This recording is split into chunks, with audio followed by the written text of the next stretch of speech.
Hello all. Hi all. എല്ലാവരും 10ാം class കഴിഞ്ഞ് plus വണ്ണിലേക്ക് പ്രവേശിക്കാൻ വേണ്ടി പോവുകയാണ്. പ്ലസ് വൺ ക്ലാസ് എന്ന് പറയുമ്പോൾ ഒരു വലിയ മാറ്റമാണ് നിങ്ങൾക്ക് എല്ലാവർക്കും തന്നെ ഉണ്ടാകാൻ വേണ്ടി പോവുക. കാരണം നിങ്ങൾ ഹൈസ്കൂളിൽ നിന്ന് ഹയർ സെക്കൻഡറിക്ക് തന്നെ പിന്നെ പ്രവേശിക്കാൻ വേണ്ടി പോകുന്നു. സോ 10th ക്ലാസ്സിൽ എല്ലാവരെയും ബുദ്ധിമുട്ടിലാക്കിയ ഒരു വിഷയം തന്നെയാണ് മാത്തമാറ്റിക്സ്. 11th വരുമ്പോൾ എന്തെല്ലാമാണ് മാത്സിനകത്ത് മാറ്റങ്ങൾ ഉണ്ടാവുക നമ്മൾ വളരെ ഗംഭീരമായിട്ട് തന്നെ ഈ ഒരു വീഡിയോക്കകത്ത് ഡിസ്കസ് ചെയ്യുന്നതാണ്. മക്കൾ ആദ്യം പറയുവാണെങ്കിൽ ആദ്യം സാറ് പറഞ്ഞതുപോലെ ഒരുപാട് മാറ്റങ്ങൾ ഉണ്ടെന്ന് പറഞ്ഞു അല്ലേ. അതായത് നമ്മുടെ ബുക്കിന്റെ കേസിലാണെങ്കിൽ NCERT ബുക്കിലേക്കാണ് നിങ്ങൾ വരാൻ വേണ്ടി പോകുന്നത്. ഇതുവരെ നിങ്ങൾ കണ്ട ബുക്ക് എന്ന് പറയുന്നത് SCERT ആയിരുന്നു. അപ്പോൾ NCERT വരുന്ന സമയത്ത് എന്തൊക്കെ മാറ്റങ്ങളാണ് ബുക്കിന്റെ കേസിൽ ഉണ്ടാവുന്നത് നമുക്ക് നോക്കാം. നമ്മൾ നോക്കുമ്പോൾ ഇത്രകാലം SCERT ബുക്ക് എന്ന് പറയുമ്പോൾ അതൊരു കൺസ്ട്രക്റ്റീവ് മെത്തേഡ്, അതായത് നിങ്ങൾക്ക് ഒരു കഥ പറഞ്ഞു തന്ന് ഒരു കഥയിലൂടെ നേരെ ഒരു പ്രോബ്ലത്തിലേക്ക് വരിക, അത്തരത്തിലായിരുന്നു SCERT പുസ്തകം ഉണ്ടായിരുന്നത്. പക്ഷേ NCERT വരുമ്പോൾ അത്തരത്തിലല്ല ഉണ്ടാവുന്നത്. നമുക്ക് വ്യക്തമായിട്ട് ഡെഫിനേഷൻ പഠിക്കുന്നു, അതിൻ്റെ പ്രോപ്പർട്ടി പഠിക്കുന്നു, അതിൻ്റെ പ്രോബ്ലം ചെയ്യുന്നു. സോ കുറച്ചും കൂടി നമ്മൾ പ്രോബ്ലം ഓറിയൻറ്റഡ് ആയിട്ടാണ് NCERT ബുക്കിനെ അപ്രോച്ച് ചെയ്യുന്നത്. സോ പെട്ടെന്ന് നമുക്കൊരു ഷിഫ്റ്റ് ഉണ്ടാകുമ്പോൾ ഒരല്പം ഡിഫിക്കൽട്ടി ഫീൽ ചെയ്യും. അത് മാത്രമല്ലതേ ഇതാണ് NCERT ബുക്ക്. ഈ കാണുന്ന പുസ്തകത്തിൻ്റെ കട്ടി കാണുമ്പോൾ തന്നെ എല്ലാവർക്കും മനസ്സിലാകും എത്രമേൽ പഠിക്കാനുള്ള വർഷമാണ് നിങ്ങൾക്ക് പ്ലസ് 1 ക്ലാസ് എന്ന് പറയുന്നത് എന്ന് കരുതി ഒരാൾ പോലും പേടിക്കേണ്ടതില്ല. നിങ്ങളുടെ സീനിയേഴ്സും ഞങ്ങൾ എല്ലാവരും തന്നെ പഠിച്ച പുസ്തകം തന്നെയാണ്. ഇതേ പുസ്തകമാണ് ഞാനായിക്കോട്ടെ മിസ്സായിക്കോട്ടെ എല്ലാവരും പഠിച്ചത്. ഈസിയായിട്ട് ക്രാക്ക് ചെയ്യാൻ വേണ്ടി സാധിക്കുന്നതാണ് ഈ ഒരു പുസ്തകം. പക്ഷേ ഒരു പ്രശ്നം ഒരുപാട് വിദ്യാർത്ഥികൾ നേരിടും. മറ്റൊന്നുമല്ല, SCERT പുസ്തകം നമുക്ക് എന്താണ് ഇംഗ്ലീഷ് മീഡിയവും മലയാളം മീഡിയവും എല്ലാം തന്നെയുണ്ട്. മലയാളം മീഡിയത്തിൽ നമ്മൾ ഇംഗ്ലീഷ് മീഡിയത്തിലേക്ക് വരുമ്പോൾ ഈ കാണുന്ന NCERT പുസ്തകം കംപ്ലീറ്റ് ബേസ്ഡ് ഓൺ ഇംഗ്ലീഷാണ്. ആ ഒരു മാറ്റം വിദ്യാർത്ഥികൾക്ക് എത്രമേൽ ഡിഫിക്കൽട്ട് ആയിരിക്കും എന്ന് മുസ്ലിം പറഞ്ഞു കൊടുക്കുക. നമ്മൾ 10th കഴിഞ്ഞ് പ്ലസ് 1 വരുന്ന സമയത്ത് എല്ലാവരും പറഞ്ഞൊരു പ്രശ്നമാണ് പല ടേംസും ഇനി ഇംഗ്ലീഷിലാണ് കാണാൻ പോകുന്നത് ഉള്ളതാണ്. അതായത് മക്കൾ അതുവരെ മലയാളം മീഡിയത്തിൽ പഠിച്ചിട്ട് ആദ്യമായിട്ട് എന്ത് ചെയ്യാണ് ഇംഗ്ലീഷ് ടേം കേൾക്കുകയാണ്. അതായത് മാത്തമാറ്റിക്സിൽ പറയുവാണെങ്കിൽ നിങ്ങൾ എല്ലാവരും പഠിച്ചു കാണും, ശിഷ്ടം എന്നുള്ള വാക്ക് നിങ്ങൾ പഠിച്ചു കാണും അല്ലേ. അപ്പോൾ നമ്മളത് മാത്തമാറ്റിക്സിൽ നമ്മൾ പ്ലസ് 1 അത് ഒരിക്കലും ശിഷ്ടം നിങ്ങൾ കാണാൻ വേണ്ടി പോകുന്നില്ല, നിങ്ങൾ റിമൈൻഡർ കാണാൻ വേണ്ടി പോകും. അതേപോലെ പല ടേംസും എന്താണ് മലയാളത്തിന് പകരം ഇംഗ്ലീഷിലായിരിക്കും ഉണ്ടായിരിക്കുക. പക്ഷേ നമ്മൾ 1-2 ആഴ്ച കൊണ്ട് ആ ഒരു ട്രാക്കിലേക്ക് മക്കൾ എത്തുന്ന സമയത്ത് എല്ലാ രീതിയിലും നമുക്ക് ഇംഗ്ലീഷ് ടേമുമായിട്ട് അഡാപ്റ്റ് ആയിക്കോളും. അതിനെക്കുറിച്ച് ആരും തന്നെ വിഷമിക്കേണ്ട ആവശ്യമില്ല. അപ്പം എൻ്റെ ചോദ്യമുണ്ട്, നമുക്ക് എങ്ങനെയാണ് ഇത് ഈസിലി ആ ട്രാൻസ്ഫർ നമുക്ക് നേടാൻ വേണ്ടി സാധിക്കുക? അതായത് ഇപ്പോൾ അവരിപ്പോൾ ഒരു ടേം വെക്കുമ്പോൾ അത് എഴുതി വെക്കൽ അങ്ങനെ എന്തെങ്കിലും മിസ് ഉപയോഗിച്ച് ഒരു ടിപ്പ് ഉണ്ടായിരുന്നു ആ സമയത്ത്? അതായത് മക്കൾ ചെയ്യേണ്ട ഇത്ര മാത്രമാണ്, ഓരോ ടേംസ് പരിചയപ്പെടുമ്പോൾ നിങ്ങൾക്ക് ആ ടേംസ് അറിയില്ലെങ്കിൽ എന്ത് ചെയ്യുക, അതൊരു പേജിൽ എഴുതി വെക്കുക. കറസ്പോണ്ടിങ് ആയിട്ട് നിങ്ങൾ പഠിച്ച മലയാളം വാക്കും എഴുതി വെക്കുക. അപ്പോൾ ഇത് 1-2 ആഴ്ചത്തെ കാര്യം മാത്രമേ ഉള്ളൂ. നമ്മൾ ഡെയിലി എന്ത് ചെയ്യുന്നു, ആ ബുക്കിൽ പേജ് എടുത്ത് വായിക്കുന്നു, അതുമായിട്ട് ഫെമിലർ ആയിട്ട് വരുവാണ്. ഇപ്പോൾ സൊല്യൂഷൻ ഉള്ള വാക്ക് നമ്മൾ NCERT വാക്കാനുണ്ട്, അത് നിങ്ങൾ പഠിച്ച വാക്കെന്ന് പറയുന്നത് പരിഹാരമാണ്. അപ്പോൾ അങ്ങനെ മക്കൾ എന്തായിക്കോളും ഫെമിലർ ആയിട്ട് വന്നോളും. നിങ്ങൾ ആരും അതിനെക്കുറിച്ച് പേടിക്കേണ്ട ആവശ്യമേ ഇല്ല.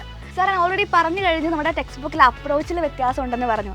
അതൊരു കഥ പോലുള്ള അപ്രോച്ചാണ്. പക്ഷെ നമ്മുടെ NCERT ബുക്കിലേക്ക് വരുന്ന സമയത്ത് ക്വസ്റ്റ്യൻ അപ്രോച്ചിൽ ഒരുപാട് ഡിഫറൻസ് ഉണ്ട്. അപ്പോൾ ക്വസ്റ്റ്യൻസ് ഡിഫിക്കൽട്ട് ആണോ, കാര്യങ്ങളൊക്കെ എങ്ങനെയാണ്? അതായത് ഇപ്പോൾ പഠന സംബന്ധമായ സംഭവങ്ങൾ പറയുമ്പോൾ മൊത്തമായിട്ട് പഠിക്കാനുള്ള 14 പാഠങ്ങളാണ്. നമുക്ക് ഓരോ എക്സസൈസും, അതായത് ഇപ്പോൾ ഒരു ചെറിയ ടോപ്പിക് പഠിക്കുന്നു, അതിൻ്റെ ഒരുപാട് ക്വസ്റ്റ്യൻസ് ആണ് നമുക്ക് NCERT ബുക്കിനകത്തുള്ളത്.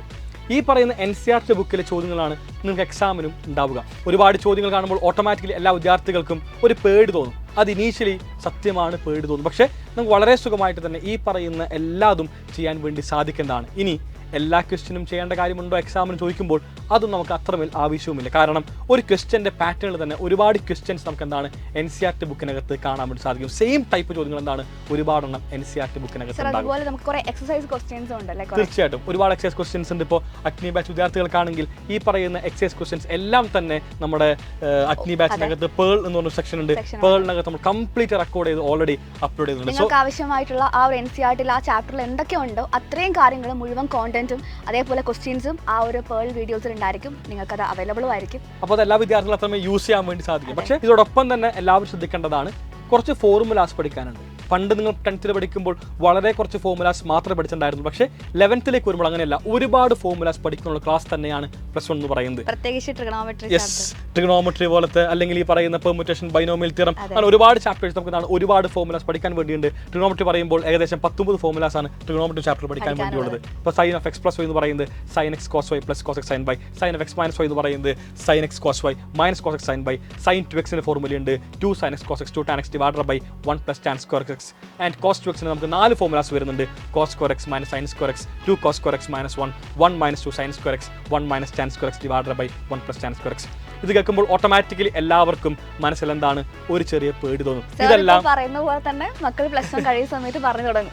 അതിനോടോട്ടാണ് ഇത് കാണുമ്പോൾ ഇത് കേൾക്കുമ്പോൾ ഓട്ടോമാറ്റിക്കലി ഒരു പേടി തോന്നും. അയ്യോ, എനിക്കിങ്ങനെ പറയാൻ വേണ്ടി സാധിക്കുമോ, എനിക്കിങ്ങനെ പഠിക്കാൻ വേണ്ടി സാധിക്കുമോ എന്നെല്ലാം. മക്കളെ, ഇതാരും ഒരു കാരണവശാലും യാതൊരു രീതിയിലും പേടിക്കേണ്ട കാര്യമില്ല. ഈ കാണുന്ന എല്ലാ ഫോർമുലാസും പഠിക്കാൻ വേണ്ടിയുള്ള ട്രിക്കെല്ലാം ഞങ്ങൾ ഓൾറെഡി സെറ്റാക്കി വെച്ചിട്ടുണ്ട്. ഈ കാണുന്ന ട്രിക്ക് മാത്രം ഫോളോ ചെയ്തുകൊണ്ട് നിങ്ങൾക്ക് NCERT ബുക്കിനകത്തുള്ള എല്ലാ ഫോർമുലാസും പഠിക്കുവാൻ വേണ്ടി സാധിക്കും. ഇതിന് പുറമെ ഒരുപാട് എക്സ്ട്രാ കോണ്ടന്റ്സ് നമ്മൾ എന്താണ് നിങ്ങൾക്ക് വേണ്ടി നൽകുന്നതായിരിക്കും ഈ കാണുന്ന എല്ലാ ഫോർമുലാസിനും എല്ലാ ക്വസ്റ്റ്യൻസും സോൾവ് ചെയ്യുന്നതിനായിട്ട്. ഇപ്പോൾ നമ്മൾ പരിചയപ്പെട്ട് ഒരുപാട് ഫോർമുലാസും ഒരുപാട് ക്വസ്റ്റ്യൻസും എല്ലാം തന്നെ 14 പാഠം പഠിക്കാൻ വേണ്ടിയിട്ടുണ്ടെന്ന് പറഞ്ഞു. ഈ നിമിഷം ഏറ്റവും വലിയ വിദ്യാർത്ഥികളുടെ മനസ്സിലുണ്ടാകുന്ന ചോദ്യം മറ്റൊന്നുമല്ല, എനിക്ക് ഇനി പഠിക്കാൻ ആഗ്രഹമുണ്ട്. 10th കഴിഞ്ഞപ്പോൾ എനിക്ക് വല്ലാത്തൊരു ആഗ്രഹമാണ് പഠിക്കാൻ വേണ്ടിയുള്ളത്. അതിന് ബേസിക്സിൻ്റെ ആവശ്യമുണ്ടോ? 11th വരുമ്പോൾ എല്ലാ കാര്യങ്ങളും പുതിയതാണ്, അല്ലെങ്കിൽ ഏതെല്ലാം പാഠമാണ് ഞാൻ അറിഞ്ഞിരിക്കേണ്ടത് +1 ക്ലാസ്സിലേക്ക് പ്രവേശിക്കുമ്പോൾ? അതായത് നിങ്ങൾക്കറിയാം, ബേസ് സ്ട്രോങ് ആയ മാത്രമേ നമ്മൾ +1ലേക്ക് വരുന്ന സമയത്ത് ഓരോ ചാപ്റ്ററിലും നല്ല രീതിയിൽ പെർഫോം ചെയ്യാൻ പറ്റുകയുള്ളൂ. ഇപ്പോൾ 10th ചാപ്റ്റേഴ്സ് എടുത്ത് നോക്കുകയാണെങ്കിൽ നിങ്ങൾക്കറിയാം, സ്റ്റാറ്റിസ്റ്റിക്സ് ഉണ്ട്, പ്രോബബിലിറ്റി ഉണ്ട്, അതേപോലെ പോളിനോമിയൽസ് ഉണ്ട്, ട്രിഗണോമെട്രി ഉണ്ട്. അപ്പോൾ കുറേ അധികം ചാപ്റ്റേഴ്സ് പഠിച്ചിട്ടുണ്ട്. അപ്പോൾ ഈ ഒരു ചാപ്റ്ററിൻ്റെ ബേസ് തന്നെയാണ് +1ലേക്ക് വരുന്ന സമയത്ത് നമുക്ക് ആവശ്യമുള്ളത്. ഇത്രമേൽ പാഠങ്ങൾ ബേസിക്സ് ആയിട്ട് ആവശ്യമുണ്ടെന്ന് പറയുമ്പോൾ ഒരുപാട് വിദ്യാർത്ഥികൾക്ക് എന്താണ് ഈ നിമിഷം കുറച്ച് പേടിയുണ്ടാകും. അയ്യോ, സയൻസ് സ്ട്രീം എടുത്ത് അബദ്ധമായി പോയിക്കോ, കാരണം എനിക്ക് ഈ ബേസിക്സ് എനിക്ക് ഒന്നും അറിയില്ല എന്നൊരു വലിയ പേടി ഒരുപാട് വിദ്യാർത്ഥികൾക്ക് ചിലപ്പോൾ ഈ നിമിഷം വന്ന് കാണും. എനിക്ക് ട്രിഗണോമെട്രി അറിയില്ല, എനിക്ക് ക്വാഡ്രാറ്റിക് ഇക്വേഷൻ അറിയില്ല, എനിക്ക് പോളിനോമിയൽസ് അറിയില്ല എന്നൊരു പേടി എല്ലാവരും ചിലപ്പോൾ വന്ന് കാണും. പക്ഷെ മക്കളെ, നിങ്ങൾ ഒന്നും കൊണ്ട് പേടിക്കേണ്ട കാര്യമില്ല. നമ്മൾ ആപ്പിനകത്ത് ഒരു ചാപ്റ്റർ ഡീൽ ചെയ്യുമ്പോൾ ആ ചാപ്റ്ററിൻ്റെ കംപ്ലീറ്റ് ബേസിക്സ്, അതായത് നിങ്ങൾ ഇത്രകാലം പഠിച്ചത് എന്താണോ എല്ലാ ബേസിക്സും പറഞ്ഞതിന് ശേഷം മാത്രമായിരിക്കും മുന്നോട്ട് വരിക. അതായത് ഇപ്പോൾ ട്രിഗണോമെട്രി പറയുമ്പോൾ നമ്മൾ ആദ്യം ട്രിഗണോമെട്രിയുടെ 10th പഠിച്ച കംപ്ലീറ്റ് കോൺസെപ്റ്റും നിങ്ങളിലേക്ക് എത്തിക്കും. അതായത് ഇനി മുതൽ നിങ്ങൾ പഠിക്കാൻ വേണ്ടി തീരുമാനിച്ചാൽ കൂടിയും വളരെ സുഖമായിട്ട് തന്നെ +1 ക്ലാസ്സിലേക്ക് ഫുൾ മാർക്ക് എന്ന സ്വപ്നത്തിലേക്ക് നമുക്ക് എത്താൻ വേണ്ടി സാധിക്കും. പക്ഷേ നിങ്ങൾ തീരുമാനിക്കണം, നിങ്ങൾ ഞങ്ങളോടൊപ്പം നിൽക്കണം. ഞങ്ങൾ ഞങ്ങളുടെ 100% നിങ്ങൾക്ക് വേണ്ടി തരുന്നതായിരിക്കും. പക്ഷേ നിങ്ങൾ നിങ്ങളുടെയും 100% തരണം. എന്നാൽ നമുക്ക് വളരെ സുഖമായിട്ട് തന്നെ ക്ലാസ് 11 ഫുൾ മാർക്ക് എന്ന് പറഞ്ഞ സ്വപ്നത്തിലേക്ക് എത്താൻ വേണ്ടി സാധിക്കും. മക്കളെ, അപ്പോൾ ഇതിന് പുറമെ ഒരുപാട് കാര്യങ്ങൾ നമുക്ക് പഠിക്കാനുണ്ട്. അപ്പോൾ നിങ്ങൾ എല്ലാവരും തന്നെ നമ്മുടെ അഗ്നി ബാച്ചിൽ അഡ്മിഷൻ എടുത്തവരായിരിക്കും. പക്ഷേ ആരെങ്കിലും അഡ്മിഷൻ എടുക്കാൻ വിട്ടുപോയിട്ടുണ്ടെങ്കിൽ ഇപ്പം തന്നെ താഴേക്കാട് നമ്പറിൽ കോൺടാക്ട് ചെയ്യുക, അഡ്മിഷൻ എടുക്കുക. അപ്പോൾ ആരും വൈകരുത്. നമുക്ക് ഒന്നിച്ച് പഠിക്കാം, ഒന്നിച്ച് തന്നെ +1 ക്ലാസ്സിൽ ഫുൾ മാർക്കിൽ നടന്നേക്കാം. എല്ലാവർക്കും ഒരു ഓൾ ദി ബെസ്റ്റ്. നമുക്ക് അടിച്ചു പൊളിച്ച് തകർത്ത് പഠിക്കാം.